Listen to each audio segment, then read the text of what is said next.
예수님은 왜 하필 드립니까? 네.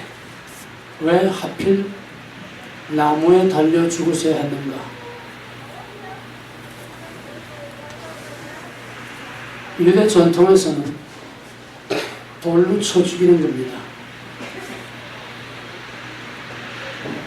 신명기 21장 22절에서도 사람을 나무에 매달되 일단 죽여놓고 수치를 당하도록 나무에 매달아 놓습니다. 나무에 달아서 죽이는 법은 유대에 없습니다. 근데 예수는 왜 그 유대 전통을 무시하고 나무에 매달려 죽였는가? 거기에는 굉장히 중요한 이유가 있습니다. 나무는, 최초의 나무는 언약의 장소입니다. 언약의 장소입니다. 최초의 언약의 장소입니다.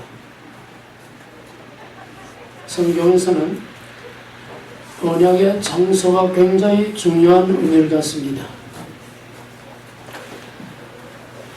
최초의 언약이 바로 나무요. 그 나무는 언약의 장소요, 하나님의 임재의 증거요, 언약의 표시입니다. 아브라함이 가나안 땅에 맨 처음에 들어가서 모래 상수리나무 거기 세겜입니다. 세겜에 여호와께서 거기에 나타나셨습니다. 최초의 그 나무 거기에 하나님이 임재하셔서 통치권을 나타내시고 아담에게 언약을 주신 것과 마찬가지로 하나님이 임재하시는 곳에 거기서 하나님께서 말씀하시고 언약을 주셨습니다. 그리고 그 땅을 사서 세겜의 땅을 사서 사라와 자신이 묻혔습니다. 그리고 야곱이 밧다람에 갔다가 돌아오는 길에 거기에 세겜에서 여호와께 단을 쌓습니다. 그때까지는 야곱이 단을 쌓지 않았습니다. 창세기 18장에서 베델에서 처음 여호와를 만나고 내가 나로 이 땅으로 다시 돌아오게 하면 내가 여호와께 11절을 드리겠나이다. 그 후에 야곱은 단을 쌓은 일이 없습니다. 세겜에 와서 단을 쌓았습니다.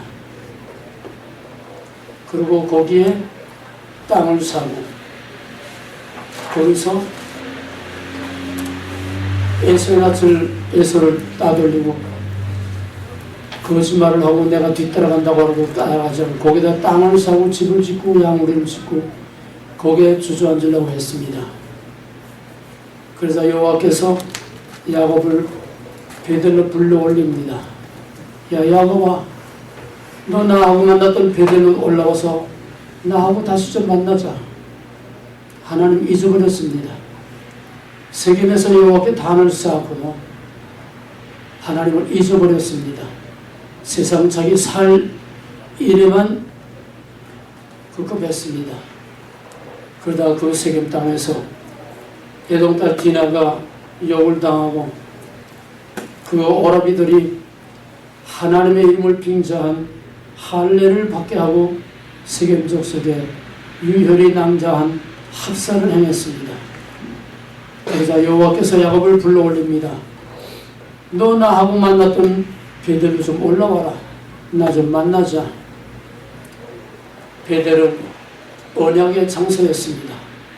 내가 내게 허락한 것을 다 이루기까지 내가 너를 떠나지 않으며 버리지 아니하며 내가 이 땅으로 돌아올 때까지 내가 너와 함께하고 내게 허락한 것을 다 이루기까지 내가 너를 떠나지 아니하리라 언약했습니다. 야곱이 언약을 잊어버릴 때에 언약의 장소로 다시 불러 올렸습니다.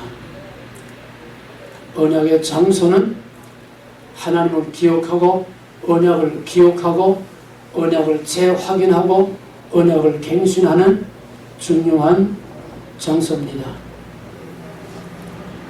또 세계물 뿐만 아니라 여호수아가 가나안 땅을 들어와서 그 세겜에다가 기념비를 세웠습니다. 그리고 가나안 땅에 들어오자마자 바로 세겜 땅에 모세가 말한 대로 세겜이 오고 있으면 그리심산과 에발산이 서로 이렇게 개미어리처럼 이렇게 되어 있는데 그 가운데가 세겜입니다. 이쪽에는 에발산, 이쪽에는 그리심산.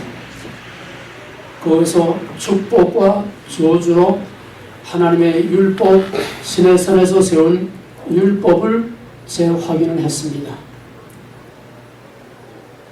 이보다 앞서서 최초의 이스라엘 백성들을 애굽에서 이끌어내서 나는 너희 하나님 너희는 내 백성 시내산에서 언약을 맺고 그리고 그 시내산에서 성막에 여호와께서 내려오셔서 임재하셨습니다. 시내산은 언약의 장소입니다. 이스라엘이 태어나는 언약의 장소입니다. 그러나 언제까지나 시내산에만 머물러 있을 수는 없습니다. 그 백성들은 계속 광야로 행진을 해야 합니다. 그래서 성막은 이동하는 시내산이요. 항상 하나님의 임재와 하나님의 언약 가운데 이스라엘 백성들이 머물러 있든지 움직이든지 이동하는 시내산을 중심에 두고 살았습니다. 시내산 언약을 기억하라는 겁니다. 그래서 성막을 증거막이라고 합니다. 언약의 증거요. 돌판 언약궤를 증거궤라고 합니다. 하나님의 임재와 언약의 증거라는 겁니다. 임재와 언약의 증거는 시내산입니다. 시내산을 메고 다닐 수 없으니까 이동하는 시내산 언약을 메고 다녀요. 언약궤를 메고 다녔습니다. 뿐만 아니라 호세아서 보게 되면은 호세아 2장 11절 이하에 보면은 이스라엘이 하나님의 언약을 잊어버리고 고멜과 호세아의 얘기로 대변되듯이 여호와께 음행을 행했습니다.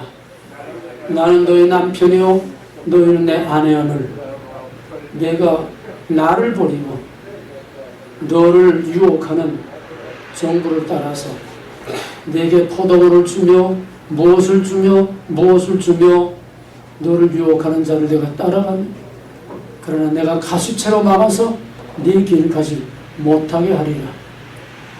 그리고 2장 때 내려와서 보게 되면은 여호와께서 이스라엘을 너 나 좀 만나자. 해유하여 거친 광야로 해유하여 이끌고 나가셨다고 했습니다. 너 나와 맺은 언약을 잊어버리고 깨뜨려 버렸으니까 너하고 다시 새롭게 언약을 세우자.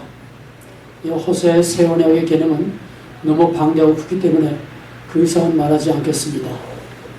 너하고 처음에 웨딩 마취를 올리고 나는 너희 하나님 너희는 내 백성 너와 나와 아내와 남편이 언약을 맺었던 그 언약을 내가 잊어버리고 깨뜨렸으니까 이제 나하고 다시 새로운 언약을 거기서 세우자. 광야로 나와라. 결국 끌어낸 것이 시내산이 아닌 바벨론 광야로 끌어내서 거기에서 깨진 율법과 하나님 언약을 다시 회복을 했습니다. 성경의 언약의 장소는 아주 중요한 의미가 있습니다. 예수님이 왜 하필 나무에 매달려 죽어야 하는가? 바로 언약의 장소 때문입니다. 첫째 아담이 첫 번째 언약, 바로 그 나무에서 언약을 맺었습니다. 근데 그 나무에 맺힌 언약을 꺾어버렸습니다. 짓밟아버렸습니다. 언약이 깨졌습니다. 고대 언약은 저주 언약입니다. 전부가 저주 언약입니다. 예를 들어서 노아의 무지개 언약, 평화의 언약, 저주 언약입니다. 노아의 홍수가 지난 후에 너무나 처참하게 창조의 첫날과 흡사할 정도로 아무것도 남은 것이 없는 황량한 그걸 보면서 여호와께서 다시 시작하는 제2의 창조, 생육번성 땅에 충만하라. 그 다음에 동물을 이제는 어쩔 수 없으니까 동물을 식물로 먹어라. 그러나 피채 먹지 말라. 피는 피로의 원리가 처음 나옵니다. 피는 생명이요, 생명의 주권은 내게 있다. 그러므로 고기를 먹되 생명의 근원이요 생명의 주권인 피를 먹음으로 생명의 주권인 내 주권을 침해하지 말라는 겁니다. 피는 피로, 생명은 생명으로, 죽음은 죽음으로 갚는 법이 여기서 처음 나옵니다. 그 뿌리는 2장 17절에 먹는 날에는 정령 죽으리라. 죽음은 죽음으로만 해결할 수 있습니다. 그것이 창세기 9장에 와서 피는 피로의 원리로 발전이 됩니다. 그 다음에 주신 것이 무지개 언약입니다. 내가 이 땅을 다시는 이렇게 쓸어버리고 이렇게 홍수로 쓸어버리지 않겠다. 보존의 언약을 세우심으로 하나님의 창조를 이렇게 만들지 않고 이제는 마지막 불탈 때까지 보존하겠다고 하는 보존의 언약을 세우심으로 창조의 언약, 생육번성 충만하라는 창조의 언약을 재확인합니다. 그러고서 또 노아에게 주신 이 언약 안에는 뭐가 있냐 하면은 그 속에 구속의 언약이 숨어 있습니다. 무지개란 캐세트, 캐세트라는 거는 영어로 무지개, 레인보라고 하죠. 보가 뭡니까? 활입니다. 활. 비 온 뒤에 활이 생기는 게 레인보죠. 무지개는 활입니다. 히브리어의 캐세트도 활이라는 뜻이 있습니다. 무지개라는 뜻도 있고 활이라는 뜻, 뭐 영어나 마찬가지죠. 근데 이 활이 어떻게 됐습니까? 활이 하늘을 향해 있습니다. 그럼 화살이 어디로 날아갑니까? 하늘로 날아갑니다. 그래서 노아의 언약을 평화의 언약이라고 합니다. 왜? 노아의 홍수는 하나님께서 심판을 하심으로 땅을 공격했습니다. 이제는 내가 다시는 땅을 이렇게 물로 쓸어버리는 이런 공격을 하지 않겠다. 활을 하늘을 향해서 눕혀놨습니다. 땅에는 휴전을 선포하고 대신 인간의 죄를 지을 때에 땅을 저주하는 대신에 내가 저주를 받겠다. 하나님의 자기 저주, 저주의 언약입니다. 먹는 날에는 정령 죽으리라. 저주 언약입니다. 먹으면 죽는 겁니다. 범죄하는 영이 죽으리라. 범죄하면은 노아의 홍수같이 다 쓸어버리고 죽입니다. 이것이 하나님의 공의입니다. 그런데 그 공의가 땅이 아담으로 말미암아 저주를 받았습니다. 저주 받은 위에 또 저주 가인으로 말미암아 땅이 씨를 내지 아니하는 저주를 받았습니다. 그들이 또 범죄함으로 결국은 온 땅이 다 저주를 받아서 황량해졌습니다. 바로 이 저주를 하나님이 무지개를 하늘을 향하여 땅을 공격하는 대신에 이제는 인간의 죄에 대한 피는 피로의 그 대가를 하나님 자신이 받으시겠다고 하는 하나님의 자기 저주를 걸고 땅의 저주를 풀어놓습니다. 생육번성 충만하라고 다시 풀어줍니다.